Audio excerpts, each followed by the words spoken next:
two things could have happened from there. I could have either stopped wanting to play the drums.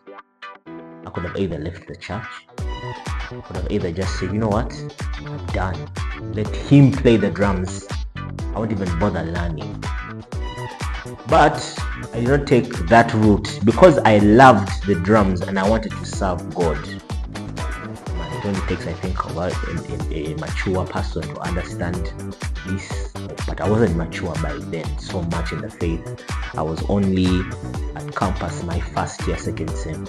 I was still growing in the faith more and more. So I just thank God I made the right decision. I didn't back down. I instead sought for more wisdom and knowledge about the matter. So my cousin links me up with a musician, and he knows how to play multiple instruments, and I went and got one solid lesson from him. I remember asking him to play all the church grooves, like he played them 10 seconds each, and I recorded them on my phone. I went back to church the following week and I practiced those grooves. I put my headsets on, plugged my phone, and I rehearsed everything. Like I would listen to a groove and I play it and I practice it and I practice it. By the time I went back the following Sunday, the gentleman who kicked me off the drums could not, because man, I was a mile away. I had rigorous practices that week, and by the time church came, I was able to easily fit in those grooves that I learned in the church praise and worship. So what am I trying to say here?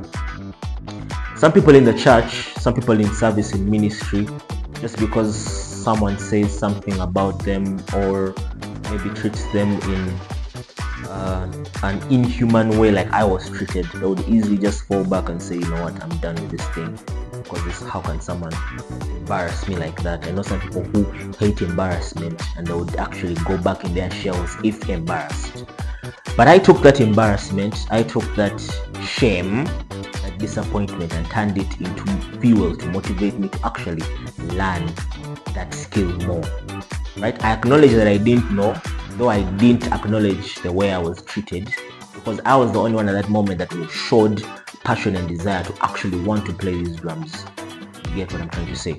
So there's some examples in the Bible that I will share with you about people who, took offense the wrong way. You understand what I'm saying? If they take the offense the right way, probably the story would have been different, right? Why don't I just jump into them straight up? Cain, for example, if you look at Genesis, if you read from Genesis 4 verses 3 to 16, Cain was offended when